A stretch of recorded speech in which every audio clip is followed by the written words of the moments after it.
Hi BookTube, it's Amy. I'm here a little bit late today with my Friday reads.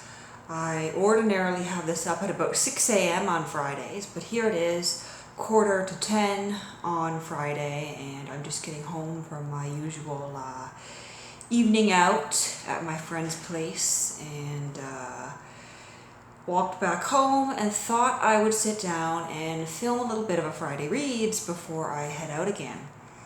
So I'm not going to talk about the books that I read over the reading rush.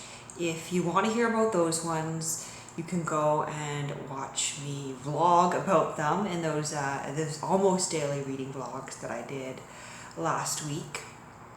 Instead, I'm going to talk about what I've read since then, since the end of the reading rush. Now, I finally did finish the biography of Somerset Maugham that I was reading, and I greatly enjoyed it. That's this one here by Selena Hastings.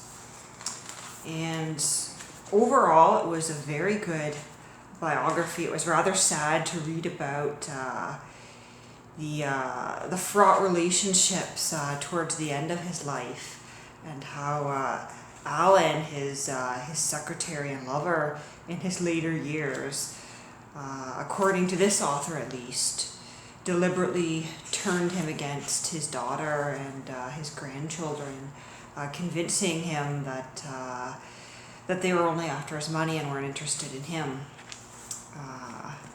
He lived to quite an old age, and one of the things that I found most interesting about this was the way that he structured his career.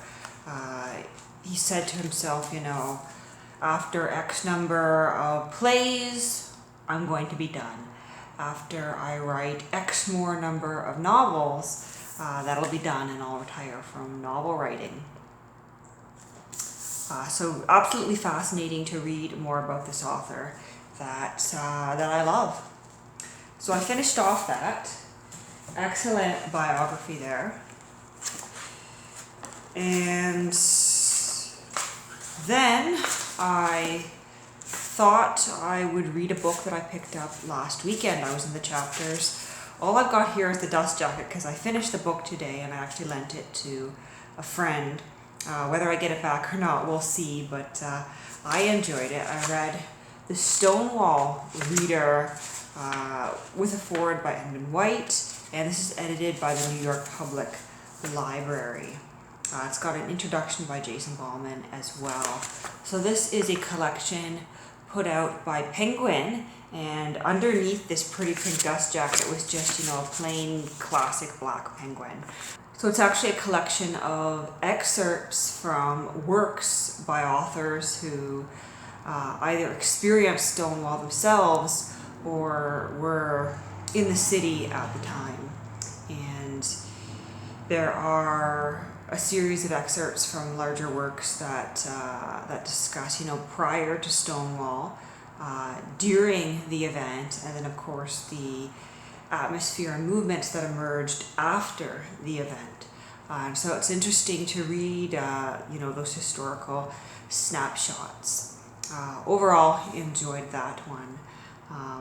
I might have more to say about it if I had the book itself in front of me, but there were some excerpts that were already familiar to me. Now, I didn't really know a lot about Stonewall, so this was an educational experience for me. So that was an interesting book, especially with the Pride Festival and festivities, and the parade coming up here in Ottawa later this month. Our Pride here in Ottawa is in August. I recently learned that the reason it's in August is because the first protest that took place here in Ottawa actually took place in August, and there's a mural in the Bank Street neighborhood, the gay village here in Ottawa, that I guess recounts some of that history. I saw it in a Facebook post that someone had shared earlier this week. And I'm looking forward to going to the Pride Parade here. I'm planning to go with a friend or two. It'll actually be my very first Pride Parade for one reason or another. I haven't made it out in the past. I've also got tickets to the Pride pageant that's happening that same day, and I'm planning to go to a number of other events that are happening here in Ottawa during this month. So I also tried to read something on my Kindle this week, and I ended up DNFing it. It is a Dorothy Whipple novel. You might recall that back in June I read another novel by Dorothy Whipple that I really enjoyed, and so I had high hopes for this one, but this one is called They Knew Mr. Knight, and it is positively boring and positively revolting to read. It is literally about a middle-class family's obsession with this wealthy man named Mr. Knight, and perhaps it would be, more interesting if the characters weren't all so repulsive. It's just none of them are anyone that I'd want to read about. We have Thomas, who is the father in the family, who secretly resents his wife and children and resents his father for selling off the family business. And he sees Mr. Knight as someone who he can build a relationship with and exploit that relationship for his own gain. He almost doesn't see Mr. Knight as a person, as an individual in himself. His wife, Celia, is, she's quite boring. She wishes her husband were more religious. She spends a lot of time having these philosophical musings that don't seem quite real. We have the daughter, Frida, who is also looking at Mr. Knight and his wife as, someone to be exploited for her own gain. She really doesn't want to be a school teacher, as her father is hoping she'll be. Her father wants her to earn a good living, and so he proposes that she'll become a school teacher, but she doesn't think that's glamorous enough, and so she has this fantasy of being almost adopted or taken under the wing of Mrs. Knight and Mr. Knight. She has her eye on their fortune and their lifestyle, and the whole Blake family is just really uncomfortable to read about. There's really no one to root for here. And Mr. Knight himself is absolutely atrocious. He actually comes across as, the buffoon of a businessman who is a bigot and has absolutely horrible opinions about people who are poorer than him.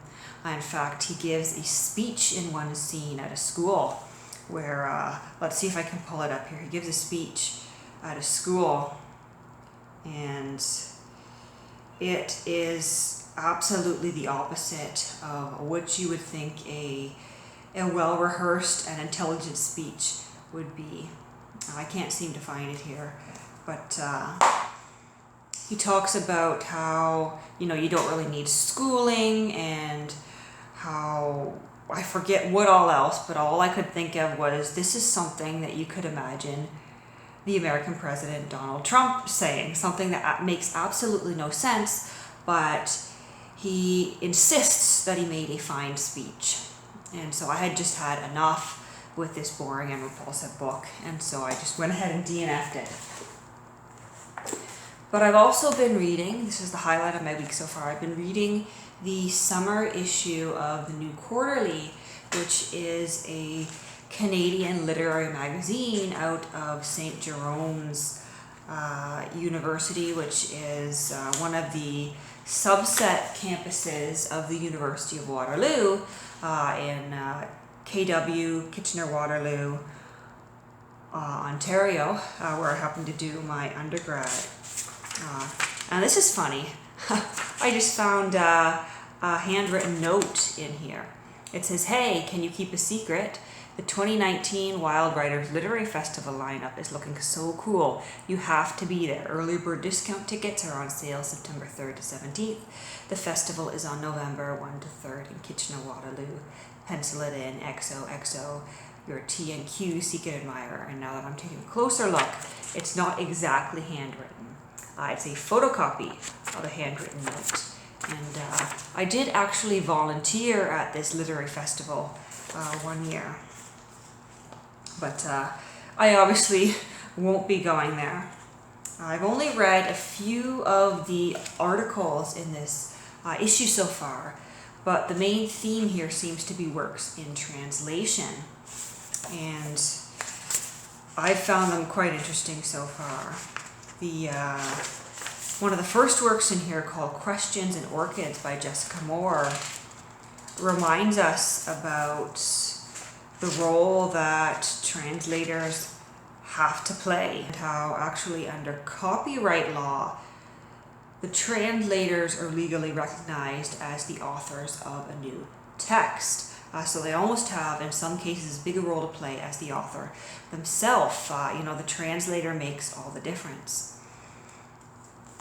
The author here, Jessica Moore, describes it as the great difference is that translators never have to face that mute expanse of the blank page. The map is drawn. The path through, the path through is their own to forge, but the map is there. And the foraging of this path, the first step is always a question: which way?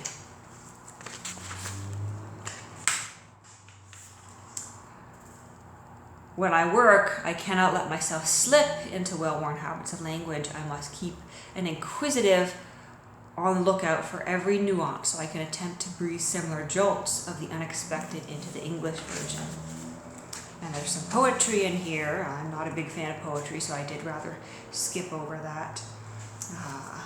Then we have a text in here: figure, disfigure, configure, translating Caroline Georges. This is by Katia Grubisic, Grubisic, and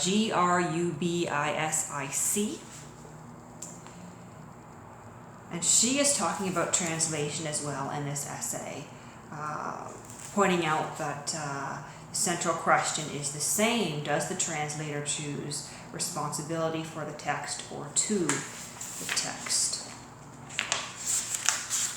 So there's some great pieces in here, and I'm looking forward to continuing reading on. It also looks at it from a different light, through the eyes of Leonarda Carazana, talking about as a child being the unwilling or reluctant translator for her mother, who did not speak English, Spanish to English, English to Spanish for her mother, which I suppose, that's also a form of translation, but not often what we think of when we think of translated works.